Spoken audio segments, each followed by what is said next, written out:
आज छत्तीसगढ़ में ईडी ने फिर कई शहरों में छापेमारी की है। नेता, उद्योगपति, चार्टर्ड अकाउंटेंट सहित कई लोगों पर ईडी ने दबिश दी है। प्रदेश में कोयला कारोबारी विधायक विनोद चंद्राकर और प्रॉपर्टी डीलर के घर ईडी की टीम ने मंगलवार को सुबह दबिश दी। रायपुर, दुर्ग, भिलाई, महासमुंद, बिलासपुर और रायगढ़ में ईडी की टीम पहुंची है, जहां कार्यवाही चल रही है।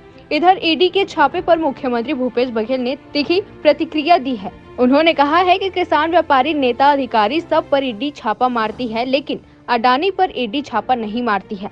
नान घोटाला, चिटफंड और महादेव ऐप पर कार्यवाही नहीं करती है। जानकारी में ये बात भी सामने आई है कि महादेव ऐप सट्टा में भी कई भाजपा नेताओं के नाम हैं, इसलिए उसकी भी जांच नहीं होती। भाजपा के राष्ट्रीय नेताओं के इशारों पर यह सब किया जा रहा है। ईडी को निष्पक्ष होना चाहिए। आज छत्तीसगढ़ में ईडी का फिर से छापा।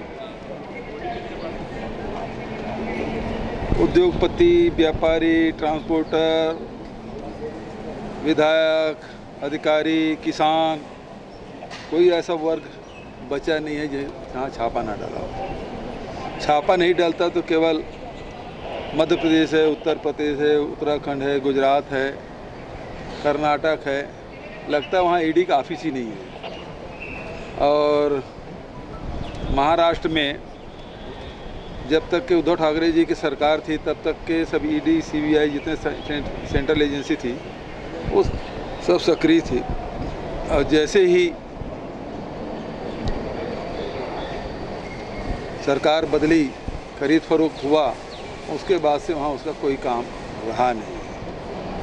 भारतीय जनता पार्टी के प्रदेश के नेता और राष्ट्रीय नेताओं के इशारे पर ये सब किया जा रहा है। ईडी निष्पक्ष होना चाहिए। कर्नाटक में जहाँ 40% की सरकार है, जहाँ 6 करोड़ रुपये एक विधायक के यहाँ मिला, जिसको बेल मिल गया था, आज पता चला कि हाई कोर्ट ने उसके बेल को खारिज कर दिया। वहाँ छापा नहीं डालती। तो ये स्थिति देश की है। अडानी जिसके 60% की संपत्ति कमी आ गई हिडनबर्ग की रिपोर्ट के आधार पर, वहाँ जाके ईडी छापा नहीं मारती, वहाँ से भी कार्रवाई नहीं करती।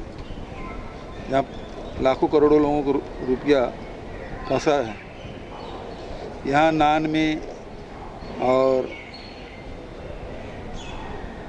चिट फंड कंपनियों के खिलाफ कोई कार्रवाई नहीं करती। मैंने सुना वो महादेव ऐप में भी कार्रवाई नहीं कर रहे हैं, क्योंकि कुछ भारतीय जनता पार्टी शासित राज्यों के नेताओं के भी नाम आ गए हैं इस कारण से। वो महादेव ऐप के बारे में भारतीय जनता पार्टी के लोग चर्चा करते, न ईडी कोई कार्रवाई करती। अमित शाह जी के शब्दों में क्रोनोलॉजी समझिए। जैसे राहुल जी लोकसभा में बोले, यहाँ रायपुर के अधिवेशन में उन्होंने कहा, उसके बाद लोकसभा पूरे बाधित, सत्ता पक्ष द्वारा चलने नहीं दिया गया माफ़ी मांगने के नाम से। उसके बाद गुजरात के कोर्ट में कर्नाटक के मामले में जो केस लगाया था मानहानि का, उसको गुजरात में शिकायत की गई और जो शिकायत करता वो अपने केस में हाई कोर्ट में स्टे ले लिया था। 2019 का मामला।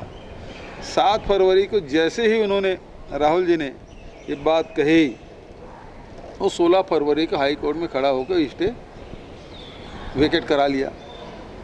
और उसके बाद 16 मार्च तक के सब सुनवाई सब हो गया और 23 मार्च को फैसला आ गया और 24 मार्च को सदस्यता रद्द कर दी गई। तो ये इसी प्रकार की क्रोनोलॉजी है।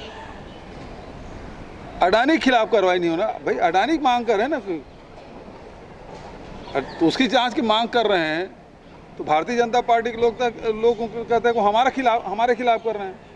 तो क्या अडानी भाजपा है? वैसे अडानी जब हिडनबर्ग हुआ था तो अडानी ने खुद ही कहा था ये भारत पर हमला है। इसका मतलब क्या समझा जाए?